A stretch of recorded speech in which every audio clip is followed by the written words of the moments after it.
I will explain about kinematic equations which can be applied in rotational motion.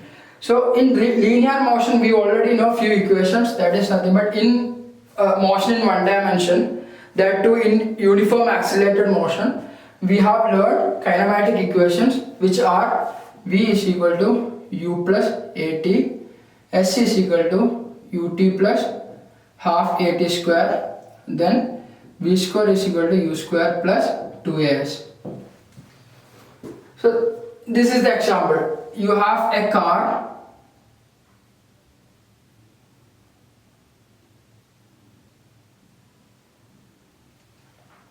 that was initially moving with a velocity u, that has got an acceleration, and finally the velocity has become v. So the acceleration was a. So acceleration is nothing but increment in velocity in every second. So if u is the initial velocity, then the next velocity will be u plus a after 1 second, then u plus 2a.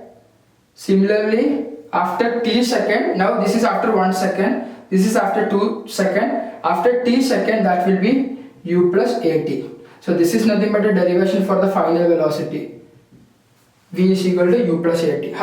Now we will come back to this. So in this equation we are basically dealing with uniform acceleration, and velocity has been changed from u to v in a time t. So we know we have many equations to find displacement, acceleration, then final velocity. You can just apply, as you know u and v, just apply in the equation s is equal to ut plus half at square. You will be able to get how much displacement it has made in covering or in making a final velocity of v with an acceleration a in a time t. You can find it. Now in this case, in rotational motion, you can apply the same concept. For example, instead of car, I will be taking a fan.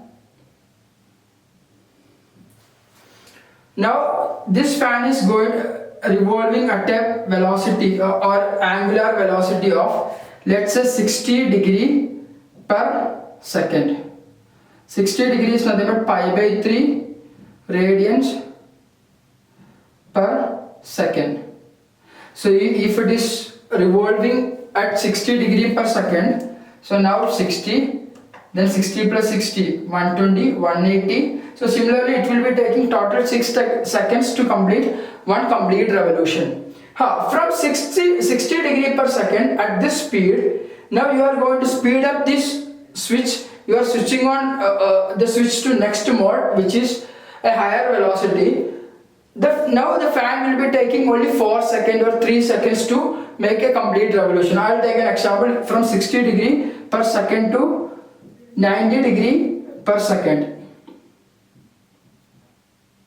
So you have increased the speed by turning on the regulator. So previously it was taking 6 seconds for the complete revolution, revolving at 60 degree per second. Now it is taking only 4 seconds, because in every second that is going to revolve for 90 degrees.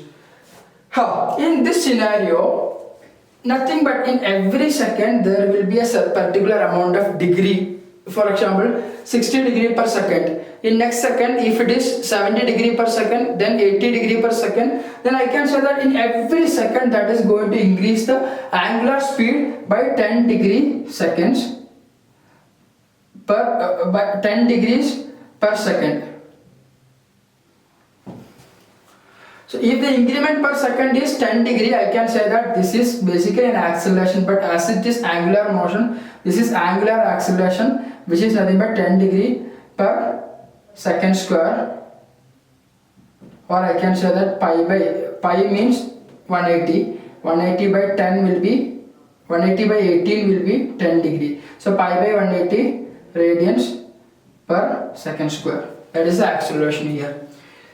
Initial velocity, previously I was using u, now I will be using omega 0, that is initial angular velocity. 60 degree per second is nothing but pi by 3 radians per second. Now omega t, final angular velocity is 90 degree, which is nothing but pi by 2 rad second inverse. Now angular acceleration is pi by 180, pi by 18.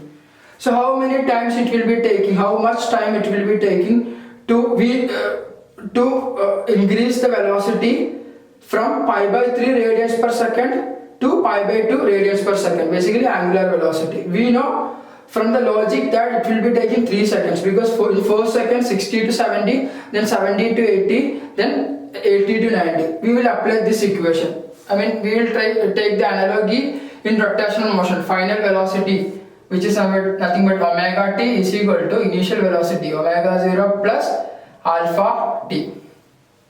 Now omega t, what is omega t? Pi by 2 is equal to, what is omega 0? Pi by 3, yes, plus what is alpha? Pi by 18 into t. So how will you get the t? Just resolve it. Pi by 2 minus pi by 3 is equal to pi by 180, no, 18 into t. 3 pi minus 2 pi is nothing but pi by 6 is equal to pi by 18 t. Pi will cancel, 18 by 6 will be t, which is 3 seconds. So you can use this equation, the same equation, this rotational analogy. Just convert velocities into angular velocity. So final velocity here will be final angular velocity here. Initial velocity here will be initial angular velocity. Alpha here will be acceleration, linear acceleration in this equation will be angular acceleration here. Just the same conversion or the analogy in rotational motion will be giving you the right answer. So similarly, the same equations can be converted, this equation, the second equation also can be converted into rotational motion. For displacement you have to take, in a car it will be displacement that is going to advance, but here it is angle that is going to make in every motion. Now S displacement here will be theta here, U will be initial angular velocity omega 0, t plus half alpha t square. So A will be angular acceleration here, U will be angular velocity here, b square. This equation will be omega t square is equal to U omega 0 square plus 2 alpha theta.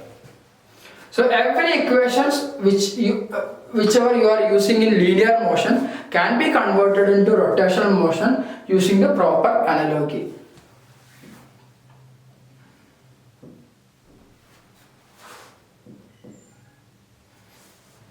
Thank you.